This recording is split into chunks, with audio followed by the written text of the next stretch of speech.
تمہاری عورتیں تمہارے لیے بمنزلہ کھیت کے ہیں. حرث عربی میں کھیت کو کہتے ہیں. تو بمنزلہ کھیت کے ہیں.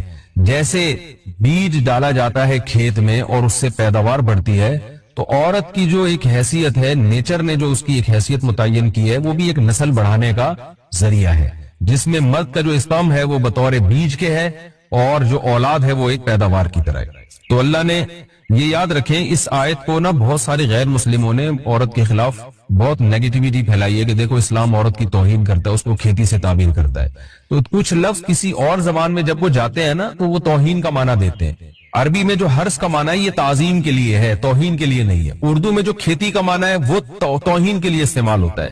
کھیتی یعنی جو پاؤں میں روندی جانے والی اور زمین جو ہے نا پاؤں میں گویا روندی اس کو روندا جا رہا ہے. تو اس لیے اس کا اردو میں بالکل اسی طرح جو لوگ ترجمہ کر دیتے ہیں کہ عورتیں تمہاری کھیتیاں ہیں، تو یہ ترجمہ میرا خیال ہے اس لیے درست نہیں ہے کہ اردو میں اس کا مفہوم ہی چینج ہو جاتا ہے. یعنی گویا ایک عزت کے لیے جو لفظ اللہ نے استعمال کیا وہ ذلت کا ذریعہ بن جاتا ہے.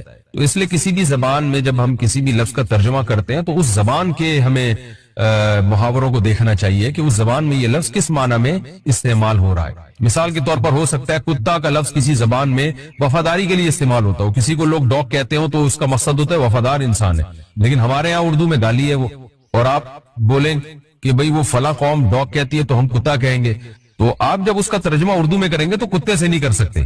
تو اسی طرح یہ عربی کا جو لفظ ہے اس میں بھی یہ چیز غور یعنی ملحوظ رہنی چاہیے. تو اس لیے اس کا ترجمہ کیا جائے گا تمہاری عورتیں تمہارے لیے پیداوار بڑھانے کا ذریعہ ہے، نسل بڑھانے کا ذریعہ ہے.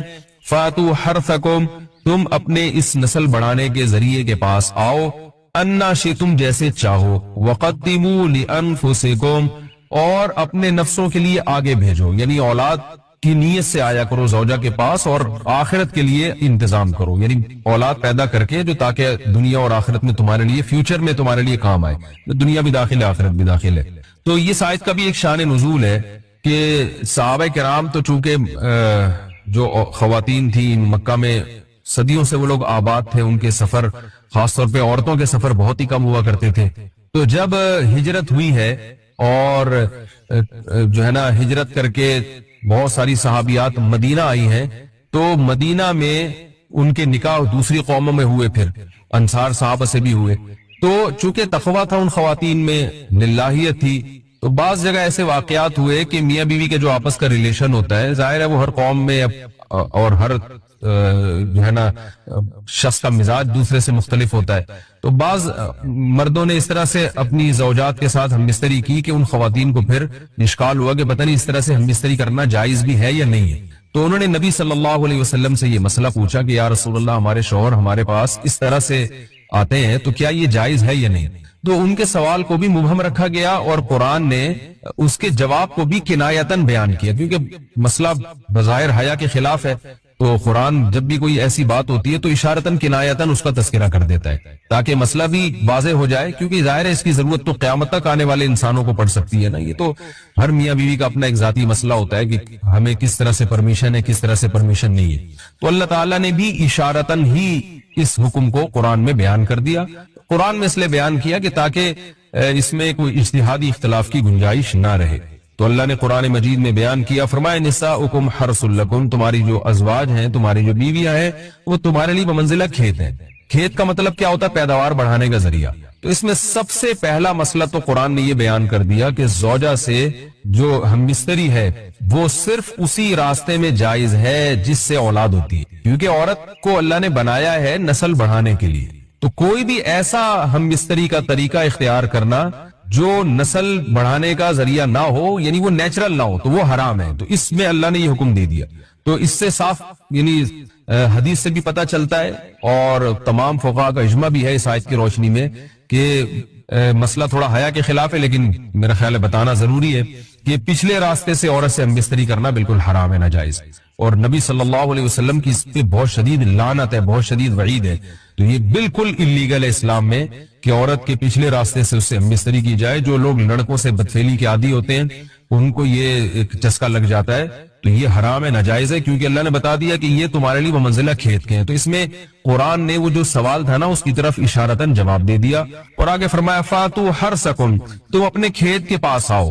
یعنی پیداوار بڑھانے کا جو ذریعہ ہے اس جگہ کی طرف آؤ، انا شئتم، جیسے چاہو، یعنی باقی جس طرح سے تم چاہو زوجہ سے ہم بستری کر سکتے ہو، اس میں کوئی خاص طریقہ متعین نہیں ہے، میاں بیوی کا ایک دوسرے سے کوئی پردہ نہیں ہے، ہن لباس لکم وانتم لباس لہن، یہ دونوں ایک دوسرے کے لیے لباس ہیں، تو اس میں طریقہ کار کوئی بھی ہو سکتا ہے، کسی بھی طرح سے کرنا چاہو ایک دوسرے سے لطف اندوز ہو سکتے ہو، لیکن فاتو حرسکم، آنا موضع حرس میں ہے، حرس کا مطلب وہ اس جگہ کی طرف آنا ہے جہاں سے نسل بڑھتی ہے، کسی اور راستے کی طرف اس سے صاف طور پر جو ہے نا وہ جو فاسق فاجر لوگوں کی جو برائی ہے جو لڑکوں سے بدفعلی کے نتیجے میں پیدا ہوتی ہے، اس کا اللہ نے قلعہ کر دیا کہ اس کی اسلام میں بالکل اجازت نہیں ہے۔ باقی طریقہ کار کیا ہوگا یہ تمہارے اوپر، اس کی اللہ نے تمہیں اجازت دی ہے۔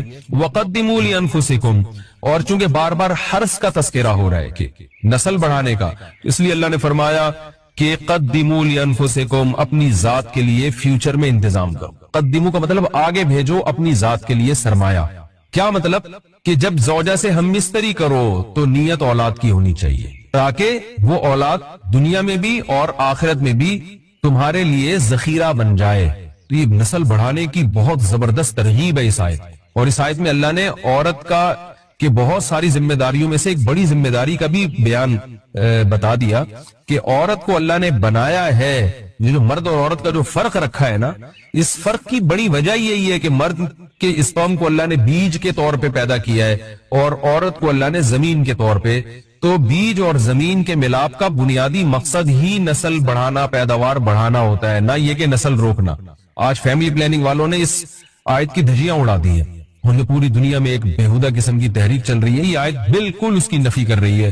اس لیے اللہ نے فرمایا، اور اچھا اللہ نے اس کا بھی جواب دے دیا کہ جو فیملی پلاننگ والے کہتے ہیں نا نسل بڑھنے سے تمہارا نقصان ہوگا، خرچے بڑھ جائیں گے، تو اللہ فرماتا ہے قدموا لانفسکم، تمہارا فیوچر بن جائے گا، سنور جائے گا، کیونکہ اولاد میں اتنی انویسٹمنٹ نہیں ہوتی جتنا اس کا آؤٹ پٹ ہوتا ہے۔ ان پٹ کم ہے، آؤٹ پٹ زیادہ ہے، انویسٹمنٹ کم ہے، اس کے جو پروفٹ ہے وہ زیادہ ہے، دنیا میں بھی اور آخرت میں بھی۔ تو اللہ نے فرمایا اپنے نفس کے لیے، فیوچر کے لیے انتظام کرو، بڑھاپے کے لیے انتظام کرو، تمہارے بیٹے ہوں گے، بیٹیاں ہوں گی، پوتے ہوں گے، نواسے ہوں گے، بہویں ہوں گی، یہ دنیا کا مستقبل اور آخرت کا مستقبل کیا ہے۔ جو عبداللہ بن عمر رضی اللہ تعالیٰ عنہ نے جب نکاح کا ارادہ ترک کیا تو آپ کی جو ہمشیرہ تھی حضرت حفصہ، انہوں نے فرمایا کہ نکاح کرو، تمہارے اولاد ہوگی، دنیا سے جاؤ گے تو تمہارے لیے دعائیں مانگے گی۔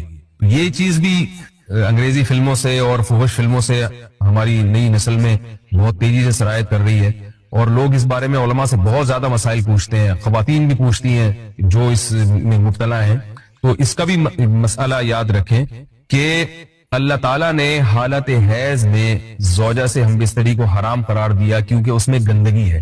باپ دیکھیں کہ وہ گندگی اس درجے کی نہیں ہے جتنی اورل سیکس میں گندگی ہوتی۔ اگر اس میں ڈسچارج ہو جائے بندہ، انسان جو بستری کرنے والا ہے زوجہ سے، وہ منہ میں ڈسچارج ہو جائے، تو آپ سوچیں کہ اللہ تعالیٰ شرمگاہ کو گندگی سے بچا رہے ہیں، جس کی وجہ سے حیض کی حالت میں ہم بستری کو حرام قرار دیا۔ تو منہ جس سے انسان کھانا کھاتا ہے، جس سے کلمہ پڑتا ہے، اور جو انسان کے جسم میں سب سے اشرف عضو ہے، سب سے زیادہ معزز اور مکرم عضو ہے، اس میں ایسی گندگی کو ڈالنا کہاں سے جائز ہو سکتا ہے، کہاں سے حلال ہو سکتا ہے؟ تو آج بعض متجدد قسم کے لوگ جو ہے نا اس کو حلال قرار دے رہے ہیں، تو یہ بالکل غلط ہے۔ تو یہ بات خوب ذہن میں رکھیں کہ اورل سیکس کے ذریعے اپنی خواہش کو پورا کرنا اس طور پر کہ ڈسچارج ہو جائے انسان عورت کے منہ میں، بیوی کے منہ میں، یہ بالکل حرام ہے، بالکل ناجائز ہے، کیونکہ منی ایک غلیظ اور ناپاک اور گندگی ہے اور ناپاک اور نجس چیز ہے۔ بعض حضرات یہ کہتے ہیں کہ منی پاک ہے، مگر یاد رکھیں منی کے پاک ہونے کے دلائل مضبوط نہیں ہے، منی کے ناپاک ہونے کے دلائل بہت مضبوط ہیں۔ سب سے پہلی دلیل قرآن مجید میں آتا ہے الم نخلقکم من ماء مہین، ہم نے تمہیں غلیظ اور پلید پانی سے پیدا کیا، ذلیل پانی سے پیدا کیا ہے، تو اس میں بھی اشارہ ہے کہ منی ناپاک چیز ہے۔ دوسری بات یہ کہ حدیث میں آتا ہے کہ کنت افرق المنی من ثوب رسول اللہ صلی اللہ علیہ وسلم ثم يصلي فيه، حضرت عائشہ رضی اللہ تعالیٰ عنہ فرماتی ہے کہ رسول اللہ صلی اللہ علیہ وسلم کے کپڑوں پر اگر منی لگی ہوتی تھی، صحیح بخاری کی حدیث میں، اس کو کھرچ کے صاف کرتی تھی، پھر آپ صلی اللہ علیہ وسلم اس میں نماز پڑھا کرتے تھے۔ اب بعض حضرات نے یہاں سے استدلال کیا ہے کہ منی اگر ناپاک ہوتی تو حضرت عائشہ اس کو دھوتی، کھرچ کے صاف کرنا اس کی علامت ہے کہ منی پاک ہے، لیکن یہ بات غلط ہے۔ اگر منی پاک ہوتی تو حضرت عائشہ کو کھرچنے کی ضرورت نہیں تھی۔ بات یہ ہے کہ وہ نجاست جس کا ایک باقاعدی جسم ہوتا ہے اور وہ کھرچ کے جسم سے یا کپڑوں سے الگ ہو سکتی ہے، تو اس نجاست کو پاک کرنے کا طریقہ یہ ہے کہ اس کو کھرچ دیا جائے۔ ناپاک تھی تبھی تو حضرت عائشہ رضی اللہ تعالی عنہ اس کو باقاعدہ کھرچ رہی ہیں اور دور کر رہی ہیں. اور گیلی منی کو نبی یہ ثابت ہے کہ حضرت عائشہ رضی اللہ تعالی عنہ آپ صلی اللہ علیہ وسلم کے کپڑوں سے دھویا کرتی تھی اور آپ صلی اللہ علیہ وسلم اس میں نماز پڑھا کرتے تھے. حضرت عمر رضی اللہ تعالی عنہ کے دور میں کسی شخص کو احتلام ہوا تو اس نے اپنے پورے جو ہے نا وہ کپڑے دھوئے تو حضرت عمر نے اس کو منع کیا, فرمایا کہ اتنا کافی تھا کہ اس جگہ کو تم دھو لیتے. تو اس میں بھی حضرت عمر اس کو باقاعدہ دھونے کا حکم دے رہے ہیں. کسی بھی صحابی نے اعتراض نہیں کیا کہ یار یا امیر المومنین آپ ان کو دھونے کا حکم کیوں دے رہے ہیں, منی تو پاک ہے. تو منی کے جو ناپاک ہونے کے دلائل ہیں وہ بہت مضبوط ہیں. باقی اس کو جو کھرچنے کا حکم ہے وہ اس لیے کہ منی کے پاک جو اگر خشک ہو جائے تو وہ کھرچ کے بھی پاک ہو جاتی ہے, اس کو پھر دھونا ضروری نہیں ہوتا. اس کی مثال ایسے جیسے حدیث میں آتا ہے, صحابہ کرام فرماتے ہیں کہ ہمارے تلواروں میں دشمن کا خون لگا ہوتا تھا تو ہم اس کو زمین پہ اچھی طرح رگڑ کے اسی کو لٹکا کے نماز پڑھتے تھے. دیکھیں خون بھی ایسی چیز ہے کہ جو سوکھنے کے بعد اس کی ایک پاپڑی سی جم جاتی ہے, تو حالانکہ خون کو بھی ناپاک مانا جاتا ہے, جمہور علماء کے ہاں خون ناپاک چیز ہے, لیکن صحابی کیا کر رہے ہیں, اس کو رگڑ کے زمین پہ اور خشک جو اس کو اچھی طرح رگڑ کے جب اس کا اثر زائل ہو گیا تو اسی کو لٹکا کے نماز پڑھ رہے ہیں. تو جیسے خون ناپاک ہونے کے باوجود رگڑنے سے پاک ہو جاتا ہے, اگر کسی ایسی چیز پہ لگا ہو جو لوہے یا ایسی سخت چیز پہ, تو ایسے ہی منی اگر کپڑوں پہ لگی ہو خشک ہو جائے تو اس کو اچھی طرح جب کھرچ دیا جائے تو وہ پاک ہو جاتی ہے. لیکن اس سے یہ ثابت نہیں ہوتا کہ منی ناپاک پہلے سے ہی پاک ہے. ایک اور دلیل منی کے ناپاک ہونے کی یہ ہے کہ یہ جو مدی ہے, ٹرانسپیرنٹ پانی جو مرد کے جسم سے نکلتا ہے, وہ اگر جسم سے نکل جائے تو غسل فرض ہو جاتا وضو فرض ہو جاتا ہے, اور منی نکل جائے تو غسل فرض ہوتا ہے. اب یہ کیسی بات ہے کہ مدی کے نکلنے سے جس سے وضو فرض ہو رہا ہے وہ تو ناپاک ہے, اور منی نکلنے سے جب غسل فرض ہو رہا ہے بڑی والی طہارت, اس کو ہم پاک قرار دیں. اس لیے امام ابو حنیفہ رحمہ اللہ تعالیٰ کا مذہب منی کے بارے میں کہ یہ نجاست غلیظہ ہے, اور امام مالک کا بھی یہی مذہب ہے. یہ مذہب بہت دلائل کے لحاظ سے قوی ہے. تو اس لیے عورت کے منہ میں ڈسچارج ہونا یہ بالکل حرام ہے, ناجائز ہے, گندگی ہے, اسلام میں اس کی قطعاً اجازت نہیں ہے. اور اگر ان ائمہ کا مذہب لیا جائے جو منی کو پاک سمجھتے ہیں, اس لیے میں یہ عرض کر رہا ہوں کہ بعض حضرات نے اس پہ فتویٰ دیا ہے. قرآن مجید میں ہے ان اللہ لا یستحی من الحق, کہ اللہ تعالیٰ حق بات بیان کرنے سے حیا نہیں کرتے. حدیث میں بھی بعض ایسے مسائل کو اللہ کے رسول نے بیان کیا ہے صلی اللہ علیہ وسلم نے جو بظاہر حیا کے خلاف ہیں, مگر اس لیے بیان کیا کہ اگر آپ صلی اللہ علیہ وسلم بیان نہ کرتے تو لوگ ان بے شرمی کے کاموں میں مبتلا ہو جاتے. اسی وجہ سے میں بھی یہ ہمت کر رہا ہوں کہ ایک اور ایسا گناہ جس میں لوگ مبتلا ہیں, اور وہ ہے حیا کے خلاف, مگر ہے بہرحال شریعت کا مسئلہ اور لوگ اس میں گناہ میں مبتلا بھی ہیں, اس لیے بتانا ضروری ہے. وہ یہ ہے کہ لوگ شادی کے بعد بھی آج کی نوجوان نسل زوجہ سے, بیوی سے غیر فطری طریقے سے ہم بستری کرتے ہیں. انٹرنیٹ پہ بےہودہ فلمیں دیکھتے ہیں تو جو چیز انگریزوں کی دیکھ رہے ہیں کہ ان کے کلچر آہستہ آہستہ میڈیا کے ذریعے ہمارے معاشرے میں بھی آ رہا ہے. اللہ کے رسول صلی اللہ علیہ وسلم نے لعنت فرمائی ہے, ایک روایت میں ہے کہ اللہ اس کی طرف دیکھے گا نہیں کہ جو اپنی زوجہ سے پچھلے راستے سے ہم بستری کرے گا. یہ بیماری بھی, یہ گندگی بھی لوگوں میں پھیلتی جا رہی ہے, خاص طور پہ جن کو لڑکوں سے بدفعلی کی عادت پڑ جائے تو وہ زوجہ سے فطری راستے سے ہم بستری نہیں کرتے. اللہ نے فرمایا کہ نساؤکم حرث لکم, یہ تمہاری زوجات ہیں, بیویاں ہیں, یہ نسل بڑھانے کے لیے ہیں. تو اسی راستے میں انسان اپنی خواہش کو پوری کر سکتا ہے جس راستے سے نسل بڑھتی ہے. اس کے علاوہ کسی اور راستے سے اپنی خواہش کو پورا کرنا یہ حرام ہے, گناہ کبیرہ ہے, گندگی ہے. ہمارے پاس کیسز آتے ہیں, ایک پاک دامن لڑکی کی شادی ہوتی ہے, لڑکا بھی بظاہر بڑا نیک, لیکن کیا ہے لڑکا چونکہ ٹھرکی ہوتا ہے, شہوت کا درندہ ہوتا ہے, تو وہ یہ نہیں دیکھتا کہ میں اپنی بری خواہش مٹانے کے لیے میں اپنی زوجہ کو غیر فطری طریقے پر مجبور کیسے کر سکتا ہوں, تو مجبور کرتا ہے پھر اپنی بیوی. اس میں جو عورتیں زیادہ پاک دامن نہیں ہو, نیک نہ ہو, یا ان کو یہ ڈر ہو کہ طلاق ہو گئی تو ہم کہاں جائیں گے, وہ پھر اپنے شوہر کے ساتھ اسی غیر فطری طریقے پر آمادہ ہو جاتی ہیں. اور اس کا عذاب اور اس کا وبال یہ ہوتا ہے کہ کچھ دنوں میں ان کو بھی اسی کی لت پڑ جاتی ہے. انسان جب بھی کوئی غیر فطری راستہ اختیار کرتا ہے, آخرت کا عذاب تو بعد میں, دنیا کا عذاب یہ آتا ہے کہ پھر اس کو لذت فطرت میں آتی نہیں ہے. تو جو راستہ اللہ نے رکھا اس میں اس کو لذت نہیں آئے گی, پھر وہ گندگی میں ہی گھسنے کی کوشش کرے گا, اس کی بھی فطرت خراب ہو جاتی ہے, اور جس کے ساتھ یہ بدفعلی کی جائے اس کی بھی فطرت خراب ہو جاتی ہے, وہ بھی پھر کسی کے قابل نہیں رہتے. تو اپنے جان پر رحم کرنا چاہیے, ہم انسان ہیں، ہم درندے نہیں ہیں، ہم گھوڑے نہیں ہیں، ہم گدھے نہیں ہیں، ہم جانور نہیں ہیں، ہم انگریز نہیں ہیں۔ انگریز نے تو حیا اور شرم کی تمام حدود کو توڑ دیا ہے، وہ تو درندے بن چکے ہیں۔ ہم تو درندے نہیں ہیں، ہم تو حلال کھاتے ہیں، پاک صاف رہنے کی کوشش کرتے ہیں، تو ہم ان کی جو کلچر دیکھ کے ہم ویسے درندے بننے کی کوشش کیوں کریں؟ تو یہ بہت بڑا وبال ہے، بہت بڑی برائی ہے جو ہمارے معاشرے میں آہستہ آہستہ جڑ پکڑتی جا رہی ہے، اور اس سے بیماریاں بھی پھیلتی ہیں۔ غیر فطری طریقہ ہے، بیماریاں بھی پھیلتی۔ ایسے کیسز آتے ہیں کہ جناب وہ مرد مجبور کر رہا ہے بیوی کو، اور وہ بیوی جو ہے ساتھ نہیں دیتی، تو پھر اس کو طلاق کی دھمکیاں دیتے ہیں۔ ایسے کیسز بھی آتے ہیں۔ اور یہ بھی آتا ہے کہ مرد جب اپنی بیوی کو غیر فطری طریقے پر مجبور کرتا ہے، بیوی آمادہ نہیں ہوتی، تو مرد پھر یہ دھمکی دیتا ہے کہ بھائی میری خواہش تو تم سے پوری ہوتی نہیں ہے، پھر میں دوسروں کے پاس جاؤں گا۔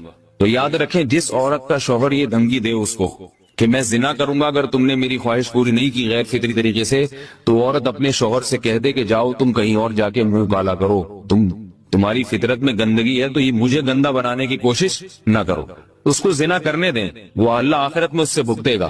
ہر بیماری کا اللہ نے علاج رکھا ہے۔ اللہ کے رسول صلی اللہ علیہ وسلم نے فرمایا، صحیح بخاری کی حدیث، ما انزل اللہ من داء الا انزل له دواء، کوئی بیماری ایسی نہیں ہے جو اللہ نے نازل کی ہو اور اس کے لیے دوا نہ رکھی ہو دنیا میں۔ تو اگر کسی کو ایسی لت پڑ گئی ہے غیر فطری کام کی، تو اس کو چاہیے کہ وہ اپنا علاج کرائے، ڈاکٹر سے بھی رابطہ کرے، اور سب سے بڑا علاج یہ کہ کچھ وقت صبر کرے گا، چھوڑ دے گا کچھ عرصے کے لیے، تو خود بخود آہستہ آہستہ صحیح ہو جائے گا۔ ایک آدمی شراب کا عادی ہے، ایک علاج تو یہ کہ ڈاکٹروں سے رابطہ کرے، بہتر علاج کے چھوڑ دے، کتنے دن تڑپے گا؟ ایک دن، دو دن، تین دن، چار دن، ایک ہفتہ، دو ہفتہ، بہت زیادہ سال ہو جائے گا نا، اس کے بعد خود بخود ٹھیک ہو جائے گا۔ سگریٹ کا عادی ہے، چھوڑ دے گا، تو کتنے لوگ ہم نے دیکھے ہیں دن میں 20 سگریٹ پیتے تھے، چھوڑنے پر آئے تو بالکل ایک دم چھوڑ دی انہوں نے، آہستہ آہستہ کر کے چھوڑ دی، لیکن تکلیف ہوئی مگر عادی ہو گئے۔ تو اب کسی کو یہ لت پڑ گئی ہے غلط کام کی، برائی کی، تو اس کا بہترین علاج یہ ہے کہ وہ اپنے آپ کو بدلنے کی کوشش کرے، ماحول بدلے، اور کچھ وقت صبر کرے گا تو اللہ اس سے یہ عادت چھڑا دے۔ نہیں کی، صبر نہیں کیا اس نے، پھر اسی گندگی میں موت واقع ہوگی، پھر آخرت کا عذاب بہت سخت، نسلیں برباد ہو جاتی ہیں اس عمل سے انسان کی۔ تو بات حیا کے خلاف ہے، مگر یہ کہ ایک بزرگ تھے وہ بات فرما رہے تھے، تو کسی نے پوچھا کہ حضرت آپ حیا کے خلاف بات کرتے ہیں، تو انہوں نے فرمایا تم بے حیائی کے کام نہیں چھوڑتے، ہم اس چھڑوانے کے لیے بات کریں تو ہم برے ہیں، اور تم کام کرو تو بھی برے نہیں۔ برائی کا کام کرنے میں برا نہیں بنتا، اور برائی کے خلاف بولنے والا برا بن جاتا ہے کہ دیکھو یہ کیسی باتیں کر رہے ہیں۔ تو وہی باتیں ہیں، اس لیے ہیں کہ یہ معاشرے میں یہ برائی پھیلتی چلی جائے گی، اور یہ ہماری اپنا کلچر نہیں ہے، یہ امپورٹ ہو رہا ہے باہر سے، یہ امپورٹ ہو رہا ہے، یہ وہاں میڈیا کے ذریعے آ رہا ہے۔ تو وہ چیزیں دیکھا نہ کریں اور ان لوگوں سے دور رہا کریں۔ ہمیں تو دین کا داعی ہو کے ان کو ہدایت پر لانا تھا، بجائے ہم ہدایت پہ چل کے دوسروں کو چلانے والے بن کے ان کے راستے پہ ہم نے چلنا شروع کر دیا۔ اللہ تعالیٰ ہمیں اب دیکھیں ان کے ہاں ایڈز کا مرض پھیل گیا ہے۔ آپ بتائیے یہ ایڈز کا مرض ہمارا ہے کیا؟ یہ بیماری ہماری ہے یا ان کی ہے؟ ہمارے ہاں بیماریاں ہیں، کھانسی ہے، نزلہ ہے، ٹھیک ہے نا، بلڈ پریشر ہے، شوگر ہے، یہ بیماریاں ہماری ہیں۔ کوئی اللہ کا شکر ہے گندی بیماری ہمارے ہاں نہیں ہے۔ جتنی گندگیاں ہیں وہاں سے آ رہی ہیں، ایڈز کا مرض وہاں سے امپورٹ ہوا ہے۔ وہ ایڈز کا مرض اسی بدفعلی کی وجہ سے پیدا ہوتا ہے، اسی سے جراثیم پیدا ہوتے ہیں، اور اتنا خطرناک مرض کے ایسے متعدی ایسے پھیلتا ہی۔ افغانستان میں ایڈز کا ریشو 0 تھا، 0۔ وہ جانتے نہیں تھے کہ ایڈز کا مرض ہوتا کیا ہے۔ جب سے امریکن آرمی، برطانیہ آرمی افغانستان میں آئی ہے، فوجی آئے ہیں، افغانوں میں ایڈز کا مرض پھیل گیا ہے، انہوں نے وہاں بدفعلیاں شروع کر دی ہیں۔ تو وہ تو حالانکہ ان کے لیے زنا کتنا سستا ہے، کتنا سستا ہے نا ان کے لیے زنا، پھر بھی وہ لڑکوں کی طرف مائل ہوتے ہیں۔ تو اتنی گندگی، ایسا گندا جب انسان بن جائے پھر اللہ اس کے وجود کو برقرار نہیں رکھتے، اور رکھتے ہیں تو پھر آخرت میں سزا دینے کے لیے اپنے آپ کو ان گندگیوں سے بچانا چاہیے، حلال پہ اکتفا کرنا چاہیے۔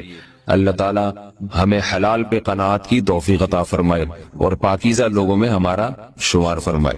اگر شادی شدہ عورت 40 دن میں بھی ایک دفعہ، اچھا بھائی دیکھو یہ حیا کے خلاف مسائل جو ہے نا، یہ اس چینل پہ نہ پوچھا کرو۔ مرد پر لازم ہے کہ کم سے کم 4 مہینے میں بیوی سے ایک دفعہ وہ لازمی ہم بستری کرے۔ تو اگر وہ 4 مہینے میں ایک دفعہ بھی نہیں کرتا تو پھر جو ہے وہ دیانتاً ذمہ دار ہوگا اس بات کا خطرہ ہے کہ وہ گناہ گار ہو، کیونکہ حضرت عمر رضی اللہ تعالیٰ عنہ نے قانون بنایا تھا کہ 4 مہینے سے زیادہ کوئی بیوی سے دور نہ رہے۔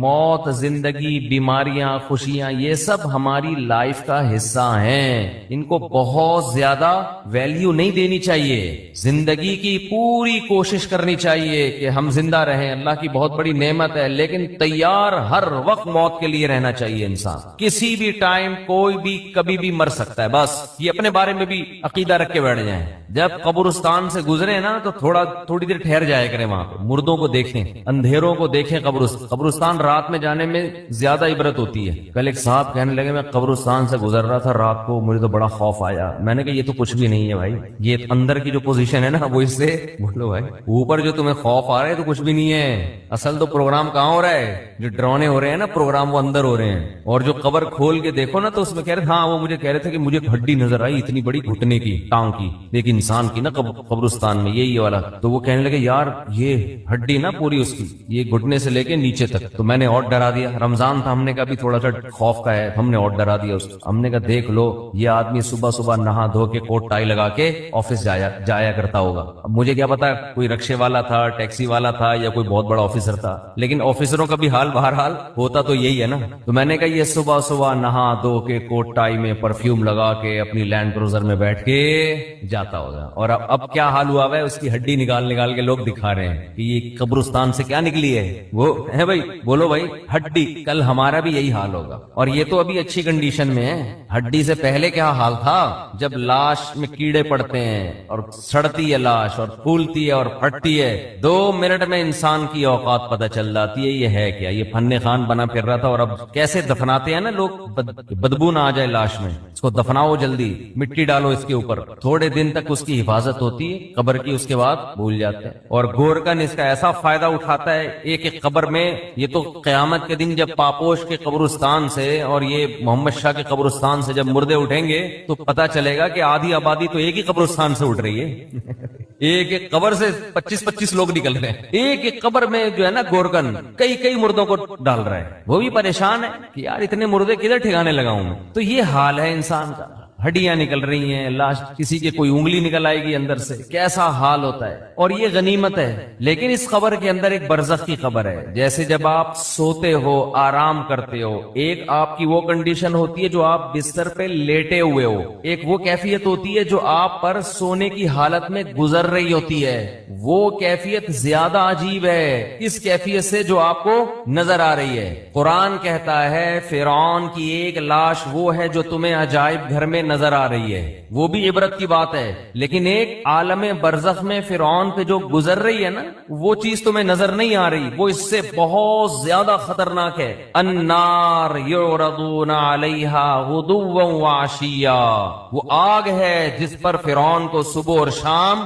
جلایا جاتا ہے۔ وہ جلنے والا منظر مجھے اور آپ کو نظر نہیں آ رہا، وہ اس سے زیادہ ڈینجرس ہے۔ تو برزخ کی بھی ایک حیات ہے، برزخ کی بھی ایک زندگی ہے، قبرستان کے نیچے آگ بھی ہے، اور اللہ نے جنت کے باغات بھی رکھے ہیں اس میں، جو مردے کے اوپر جو کیفیات گزر رہی ہوتی ہیں وہ اس سے زیادہ خطرناک ہے۔ ایک روایت میں آتا ہے آپ صلی اللہ علیہ وسلم نے فرمایا اگر تم قبر کے اندر کے حالات کو دیکھ لو تو مردوں کو دفنانا چھوڑ دو، یہ حال ہو جائے۔ تو دنیا کے بارے میں یہ تصور بٹھانا کہ یہ مسافر خانہ ہے، یہ دل لگانے کی جگہ نہیں ہے، یہ کھوپڑی میں بیٹھے گی، یہ بات 2 کام کرنے سے، ورنہ یہ بات کھوپڑی میں بیٹھے گی نہیں۔ ایک تو روزانہ سوچنا چاہیے اور موت کا تذکرہ بار بار کرنا چاہیے، قبرستان بار بار جانا چاہیے۔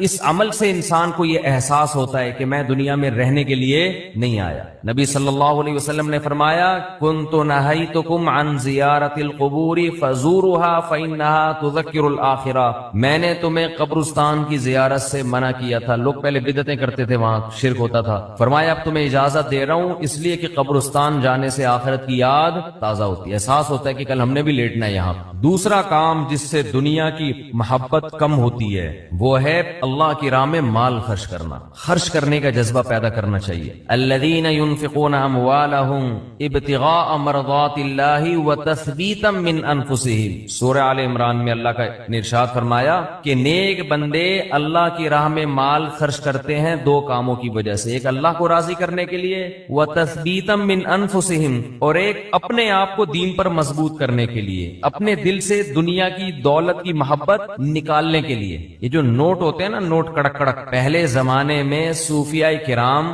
اپنے مریدوں کے دل سے دنیا کی محبت نکالنے کے لیے ان سے نوٹوں کو جلوایا کرتے تھے۔ اب آپ نہ جلائیں، یہ ٹھیک عمل نہیں ہے، پہلے ایسا علاج ہوتا تھا جی، جلائیں گے بھی نہیں صحیح۔ تو وہ ایسے جلواتے تھے، ہمارے حضرت پورا وہ بتایا کرتے تھے نا کہ جیسے 5000 کا کڑک نوٹ لیا، اب جان اٹکی بھی ہے نا اس 5000 کے نوٹ، تو ادھر سے آگ لگائی نا کنارے سے، آہستہ آہستہ، ایک دم سے نہیں جلا دیا، آہستہ آہستہ جل رہا ہے، اور اس کو جلتے ہوا دیکھیں تو وہ ادھر جلے گا، ادھر اندر سے کیا جلے گا؟ دل۔ تو جب دل اندر سے جلے گا نا تو جلنے سے جراثیم آپ کو پتہ ہے کیا ہو جاتے ہیں، تو دل کے اندر جتنے وہ نوٹوں کی محبت کے جراثیم تھے اور محبت کے جو گٹر ابل رہے تھے وہ آہستہ آہستہ ختم۔ یہ کام آپ نہ کریں، یہ جائز بھی نہیں ہے، لیکن پہلے بعض صوفیہ کرام یہ کروایا کرتے تھے تاکہ اس کے وہ پہلے پتہ ہے کیسے اصلاح ہوتی تھی، مرید کو دیکھتے تھے اس کمبخت کی بیماری ہے کیا، شیخ ٹریس کرتا، آبزرو کرتا تھا کہ اس میں مسئلہ ہے کیا، وہ کہتے تھے یہ نماز تو پڑھتا ہے، یہ جناب رشتہ داروں سے بھی اچھا سلوک کرتا ہے، سب کچھ ٹھیک ہے، لیکن اس کے اندر فالٹ یہ کہ یہ نوٹوں سے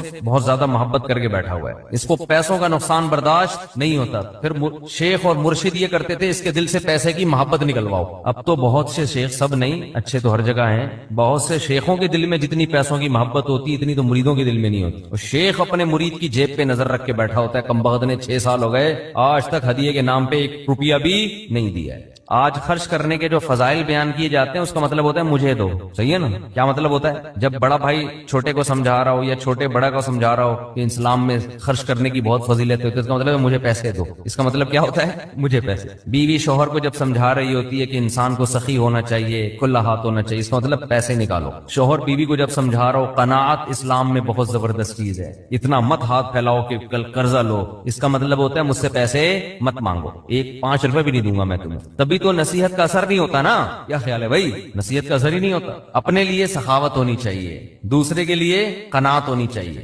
ہمارے ہاں معاملہ کیا چل رہا ہے؟ الٹا۔ تو قرآن کہتا ہے کہ ہمارے نیک بندے اللہ کی راہ میں مال خرچ کرتے رہتے ہیں، تثبیتا من انفسہم، اپنے نفس کی اصلاح کے لیے، اپنے دل سے دولت کی محبت نکالنے کے لیے، اپنے اوپر بھی خرچ کریں، اپنے رشتہ داروں پہ بھی۔ سب سے پہلا حق کس کا ہے؟ رشتہ داروں کا۔ آج اپنے اوپر خرچ کرنے کے لیے تیار نہیں ہے، حیرت اس پر ہوتی ہے، کنجوسی کی انتہا ہے یا نہیں ہے؟ پھر جو اپنے اوپر خرچ کرتے ہیں لوگ ان پہ انگلیاں اٹھا رہے ہوتے ہیں، اس کے پاس گاڑی کہاں سے آئی، اس کے پاس یہ کپڑے کہاں سے آئے، یہ کہاں سے آیا، وہ کہاں سے آیا۔ بھائی ہر آدمی تو ضروری نہیں کہ کنجوس ہونا، بعض لوگوں کو اللہ دیتا ہے تو وہ خرچ کرتے ہیں۔ آج اپنے اوپر خرچ کرنا بھی ایک مصیبت بن گیا ہے۔ عربی میں 2 لفظ استعمال ہوتے ہیں، ایک ہوتا ہے شحیح اور ایک ہوتا ہے بخیل۔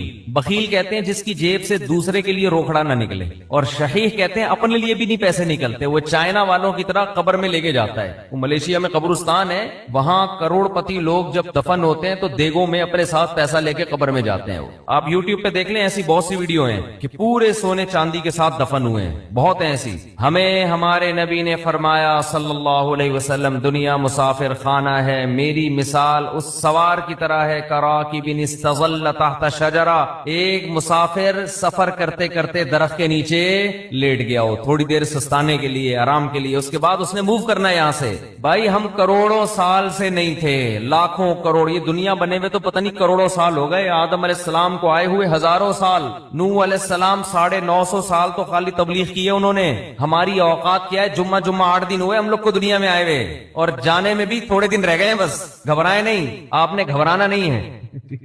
تو یہ میں آپ کو ڈرانے کے لیے یہ باتیں نہیں کر رہا کہ آپ کہیں یار جمعہ 8 دن نہیں اور 4 دن رہ گئے جانے میں، یہ حقیقت ہے۔ موت سے ڈرنے کا فائدہ نہیں ہے، موت سے دوستی لگانے کا فائدہ ہے۔ دیکھو جس ڈاکو نے پیچھا کرنا ہی ہو، آپ کسی محلے میں رہتے ہیں، آپ کو پتا چل گیا یہاں ایک بندہ میرے پیچھے پڑا ہوا ہے، میری ہاتھ دھو کے مارے گا وہ مجھے یا مجھے پکڑے گا، تو آپ محلہ تبدیل کر لو گے؟ کیا خیال ہے کہ بھائی اس دہشت گرد کو تو محلے سے نکالا نہیں جا سکتا، خود ہی محلہ تبدیل کر لو۔ جیسے ہی آپ نے محلہ تبدیل کیا وہ دوسرے محلے میں پہنچ گیا، پھر وہ آپ تیسرے محلے میں گئے، وہ وہاں پہنچ گیا، اب آپ بھاگ بھاگ کے تھک گئے مگر وہ آپ کا پیچھا نہیں چھوڑ رہا، تو پھر آپ کیا کرو گے؟ وہی کرو گے جو امریکہ افغانستان میں کر رہا ہے، مذاکرات کی دعوت دو گے۔ آپ کیا کرو گے؟ بولو بھائی قطر مذاکرات ہوں گے، یار بیٹھو آؤ، وہ تو کہہ رہے تھے 20 سال پہلے یہ کر لیتے مذاکرات، لیکن چلو دیر آئے درست ہے، وہ کہے گا آؤ بیٹھو مذاکرات کرتے ہیں۔ تو آپ بھی یہی کرو گے نا اس ڈاکو کے ساتھ کہ بھائی تمہیں کیا مسئلہ ہے، میری جان کے پیچھے ہاتھ دھو کے کیوں پڑ گیا ہے؟ آؤ بیٹھو، پیسے چاہیے، کیا چاہیے تمہیں؟ تو آپ مذاکرات کے ذریعے کمپرومائز کی بولو کوشش کرو گے کہ یار اس سے جان چھڑانا مشکل نہیں ہے، فل ٹینشن ہے یہ آدمی، بیٹھ کے کچھ ٹاک شاک کر کے کچھ باتیں کر کے کچھ دوستی لگاتے ہیں، دشمنی ختم کرتے ہیں، آخری نتیجہ یہ نکلے گا کہ نہیں نکلے گا؟ تو قرآن کہہ رہے کوئی عام ڈاکو تمہارے پیچھے کیا لگے گا، انما تکونوا یدرککم الموت، موت جیسے تمہارا پیچھا کر رہی ہے نا، پیسے دنیا میں پولیس کسی کا پیچھا نہیں کرتی، سمجھ رہے ہیں؟ وہ بھی ایک وقت کے بعد آ کے چھوڑ دیتی ہے، موت ایسا پیچھا کر رہی ہے، یدرککم الموت، قرآن کہتے ہیں موت ایسے پکڑے گی تمہیں، آ کے ادراک کرے گی تمہارا، وہ جس دن سے پیدا ہوئے اسی دن سے پیچھے پڑی ہوئی ہے، اور اس نے بہت کوشش کی ہم کو قبر میں اتارنے کی۔ بچہ جب پیدا ہوتا ہے کئی حادثات اس کی زندگی میں آتے ہیں، بچ جاتا ہے، کئی بیماریاں حملہ کرتی ہیں، بچ جاتا ہے، جوانی میں آتا ہے، کئی دفعہ حادثے ہوتے ہیں، بائک سے گرا، ایکسیڈنٹ ہوا، یہ ہوا وہ بچ گیا، وہ تو اس وقت سے اڑنگیاں دینے کی کوشش کر رہی ہے۔ اڑنگی سمجھتے ہیں جب ہم اسکول جاتے تھے نا تو ایک دوسرے کو اڑنگی دیتے تھے ہم، اب تو بچے اسکول بھی ایسے تمیز سے جا رہے ہیں، تمیز سے آ رہے ہیں، کوئی نہ اڑنگی نہ کوئی شرارت، تو ان میں کوئی صلاحیت ہی پیدا نہیں ہو رہی، ایسے ممی ڈیڈی ٹائپ کے بچے نکل رہے ہیں۔ ہمارے دور کے اسکول تھے، مزہ آتا تھا اسکول میں، اتنا بھاری بھرکم بیگ لٹکا کے اسکول جاتے تھے، ساتھ والے کو شرارت ہوئی، تھوڑا سا آگے گئے، اس نے تھوڑا سا ٹانگ میں یوں کیا، آگے گرے، پھر ہم بدلہ لینے کے پیچھے پڑے ہوئے تھے، اب ہم بھی اڑنگی دیں گے، راستے میں ہی پھڈا ہو رہا ہے، گتم گت مار رہے ہیں دوسرے کو، پھر سلو ہو رہی ہے، پھر جا رہے ہیں، اس طرح سے ہم پونے گھنٹے میں اسکول پہنچتے تھے، پھر لیٹ ہونے کی وجہ سے پی ٹی ماسٹر کھڑے ہوئے ہوتے تھے وہاں پہ، ان کے سامنے ہاتھ پہ اب ڈنڈے کھاؤ، لیٹ کیوں پہنچ، اس سے ہاتھ مضبوط ہوتے تھے، حقیقت ہے نا۔ تو شوز اتارتے تھے ایک دوسرے کے، بھائی شوز پہنے ہوئے نا، پیچھے اس کے تھوڑا سا پاؤں رکھے، خود ہی اتر جائیں گے، آپ کو اتارنے کی ضرورت، اب وہ بیٹھ کے جو ہے نا شوز کو صحیح کر رہا ہے، پھر لڑائی ہو رہی ہے، پھر بھڈا ہو رہا ہے۔ ایک بچہ کافی دیر سے نا اس کا ہاتھ نہیں جا رہا تھا گھنٹی پہ، ایسے اچھل اچھل کی کوشش کر رہے، ایک بڑے میاں گزرے، انہوں نے بجا دی گھنٹی، اور بچے سے پوچھا بیٹا ہاں بتاؤ کیا کہہ رہے ہیں؟ بھاگو، اب کیا کر رہے، جو کام میں کر رہا تھا مجھ سے ہوا نہیں، آپ نے کر دیا، اب کیا کرنا ہے؟ بھاگو۔ یہ ہوتے تھے پہلے کے بچے، اب وہ ویڈیو گیم کھیل کھیل کے بچوں کی صلاحیتیں برباد۔ خیر، تو جب جیب سے پیسے نکلیں گے، نکلتے رہیں گے، نکلتے رہیں گے، نکلتے رہیں گے، تو دل سے دنیا کی محبت ختم ہو۔ او بھائی مسافر خانہ ہے، سفر کے دوران اگر آپ کو کچھ پیسے ملے ہوئے ہوں اور آپ کو پتا ہو کہ یہ ٹرین سے اترتے ہی واپس لے لیے جائیں گے، تو آپ کوشش کرتے ہو کہ اترنے سے پہلے ہی سارے کھا پی کے ختم کر دو۔ ایسا ہوتا ہے کہ نہیں ہوتا؟ تو بھائی ادھر قبر میں جاتے ہی کفن میں جیب ہوتی ہے نہیں ہوتی نا جیب، تو آگے خالی ہاتھ جانا ہے۔ بچوں کی فکر کرتے ہیں لوگ بہت زیادہ، بچوں کا کیا ہوگا، بچوں کے لیے کچھ بنا بنو کے تھوڑا بہت کر دو بس، اور پھر بے فکر ہو جاؤ، دماغ کو ہٹاؤ ہر ان کاموں سے۔ اللہ نے کچھ وسائل دیے تو تھوڑا بہت بچوں کے لیے، بہت زیادہ اس میں بھی ٹینشن نہ لو۔ بچہ 2 ہاتھ 2 ٹانگیں لے کے پیدا ہوتا ہے، وہ خود بھی تو کمائے گا، اللہ نے اس کو بھی تو کمانے کی صلاحیت دی ہے۔ اور بچے کو بھی یہ بتا دو کہ مسافر خانہ ہے یہ، یہاں ہمیشہ رہنا نہیں ہے، جب میں جاؤں گا تو کون سا یہاں پڑا رہے گا، تو اس کو بھی یہ بتا دو یہ مسافر خانہ ہے، یہ رہنے کی جگہ نہیں ہے۔ وہ میں اپنے چھوٹے بچوں کو صبح سحری کے وقت یہ سمجھا رہا تھا نا کہ دیکھو ہم سب نے مرنا ہے، بچوں میں نا یہ باتیں بار بار دماغ میں، بہت چھوٹے بچے کے تو نہ ڈالیں، وہ بعض دفعہ ڈر بھی جاتا ہے، لیکن ہنستے کھیلتے ان کو یہ باور کراتے رہیں کہ دیکھو ہم نے جانا ہے، یہ دنیا رہنے کی جگہ نہیں ہے۔ یہ چیزیں آج والدین بتاتے نہیں ہیں، تو میں بچوں کو لے کے بیٹھا ہوا تھا، چند دن پہلے کی بات ہے، میں بچوں سے کہہ رہا تھا دیکھو بچوں سب نے جانا ہے، سب سے پہلے ہو سکتا ہے میں جاؤں، تو ایک چھوٹی بچی کہتی ہے بھائی ابو منہ سے نا باتیں اچھی نکالنی چاہیے، انسان منہ سے کیا کرنا چاہیے، باتیں اچھی نکالیں۔ مجھے ہنسی آ گئی، میں نے سوچا اس کو یہاں بٹھا دیتا ہوں کہ اب آپ نصیحت کرو، ہم سامنے بیٹھنے جا کے۔ بچے آج کل بہت ڈیڑھ ہوشیار قسم کے پیدا ہو رہے ہیں، تو بچوں کو جب کہنا یہ منہ سے باتیں اچھی نکالنی چاہیے، کیا موت کی باتیں ہیں، تو بولو بیٹا یہی اچھی باتیں ہیں، زندگی کی باتیں اچھی نہیں ہیں۔ تو میں یہ کر رہا تھا جس ڈاکو نے آپ پہ پنجے گاڑنے ہی ہیں، پکڑنا ہی ہے، تو اس سے مذاکرات کر کے دوستی لگا لی جائے نا، تو موت ایک ایسا دشمن ہے جو کسی قیمت پہ آپ کو معاف نہیں کرے گا، تو اس سے بھاگ نہیں سکتے، اس سے دوستی لگائی جا سکتی ہے۔ موت سے باتیں کیا کریں بیٹھ کے، بھائی کوئی مسئلہ نہیں ہے، جہاں تم نے اتنے لوگوں کو قبر میں اتارا مجھے بھی اتار دینا، تو لیکن آپ چاہتی کیا ہو مجھ سے، ٹھیک ہے نا، پرابلم کیا ہے آپ کے ساتھ، میں تو تیار ہوں گلے لگانے کے لیے۔ تو موت کہے گی کہ دیکھ میں جب کسی کو پکڑتی ہوں نا تو کسی سے کو دوست بن کے پکڑتی ہوں اور کسی کو دشمن بن کے، جس کا عمل اچھا ہو موت اس کے لیے ایک محبوب کو محبوب سے ملانے کا ذریعہ ہے، جس کا عمل اچھا نہیں ہے موت اس کے لیے ایک بہت بڑی آفت اور تباہی ہے۔ حضرت عمر کی شہادت کا جب وقت تھا تو فرمایا کہ مجھے جلدی دفنانا۔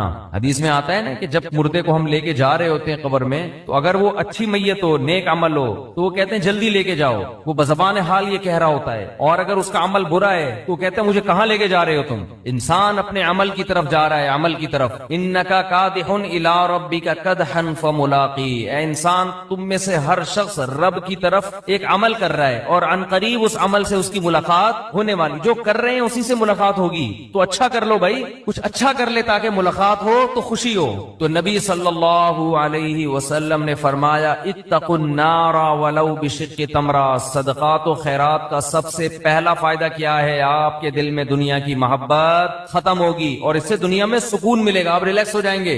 دیکھو کسی کو کسی سے عشق ہو گیا اور اس عشق کی مراد پوری نہیں ہو رہی تو سکون کے لیے کیا کہا جائے گا؟ اس سے تعلق ختم کر دو، یہی کہا جائے گا نا، دوستی ختم کر دو تاکہ عشق ختم ہو جائے۔ اس وقت ڈپریشن اور اسٹریس کا سب سے بڑا سبب دنیا کی محبت ہے۔ انسان چاہتے ہیں میری ساری خواہشات پوری ہوں، موت کے لیے وہ ذہنی طور پر تیار نہیں ہے، تو اس کا حل یہ کہ اس محبت کو ختم کرو۔ مسافر خانہ بول بول کے ختم کرو، مسافر خانہ ہے بھائی، مر جائیں گے آج نہیں تو کل مریں گے، وہ فلاں مر گیا تو اللہ مغفرت فرمائے، سب نے مرنا ہے بھائی، بس مر گیا تو کیا ہوا، آج ہم نے کل ہم نے مرنا ہے، کل آپ نے مرنا ہے، سب نے مرنا ہے۔ قبرستان تو ایسے ہی آباد ہوں گے۔ اصل تو ہماری وہ 6 فٹ کی، دیکھو راحت اندھوری کا شعر میں نے لائیو سنا تھا، 2 گز صحیح لیکن میری ملکیت تو ہے، اے موش تو نے مجھ کو زمیندار کر دیا، او کما قال، کہ 2 گز صحیح ہے اور میری ملکیت تو ہے نا۔ تو یہ شعر میں نے سنا اور ابھی راحت اندھوری کہاں ہے؟ اسی 2 گز کی زمین میں۔ جب وبا آئی تھی کرونا کی تو راحت اندھوری کا شعر آیا تھا کچھ اس وبا کے بارے میں، اور اسی وبا سے راحت اندھوری کا انتقال ہوا کرونا میں۔ سمجھتے کہ نہیں؟ تو آدمی بتا رہا ہوتا ہے اور لیٹا ہوا ہوتا ہے قبر میں، سب مر مر کے بھر رہے ہیں قبریں،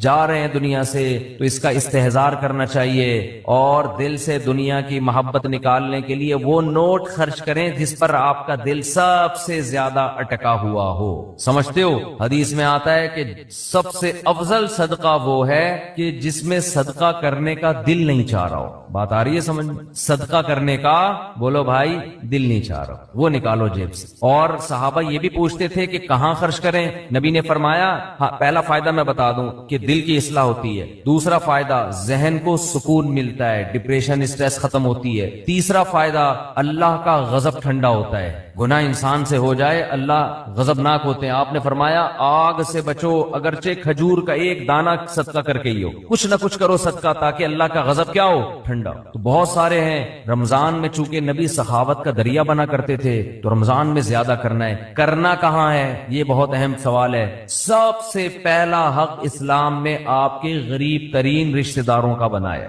آج کل غریب لوگ مارکیٹ میں اویلیبل ہیں نہیں، پہلے میں یہ بتا دوں، آپ غریب تلاش کرنا مشکل کا ہے لیکن اتنے آسانی سے نہیں ملتے، اس میں فراڈی زیادہ ملتے ہیں۔ تو اگر رشتہ داروں میں کوئی واقعی مستحق ہے تو جنت کمانے کا اس سے بہتر موقع آپ کے پاس نہیں ہے۔ اور رشتہ داروں کو تو ویسے بھی ہدیے دے دیا کرو بھائی، بہن بھائیوں نے آپس میں پیسوں کے تبادلے چھوڑ دیے، دعوتیں ہو رہی ہیں جن کا کوئی فائدہ نہیں ہے، بلا کے اتنا قورمہ دیکھ پکا کے سب کو کھلا دیا، وہ پہلے اپنے گھر میں نہیں کھا رہا کیا بیٹھ کے؟ پیسوں سے جتنی حاجت پوری ہوتی ہے کسی کی اتنی دعوتوں سے پوری نہیں ہوتی، تو پیسے دو بھائی ان کو۔ رواج ہی ختم ہو گیا کہ بھائی اپنی بہن کو لفافے میں ڈال کے پیسے دے دے۔ اور رشتہ دار جو قریبی ہے نا ان کے لیے مستحق ہونا ضروری نہیں ہے، مستحق تو زکات کے لیے ضروری ہے، پھر ورنہ زکات ادا نہیں ہوگی۔ ویسے صدقہ دینے کے لیے سامنے والے کا مستحق ہونا ضروری نہیں ہے، اپنے قریبی رشتوں کو آپ ہدیے کے نام پہ لفافے میں پیسے ڈال کے دے دیا کرو۔ یہ چیز ہمارے معاشرے میں ختم ہو رہی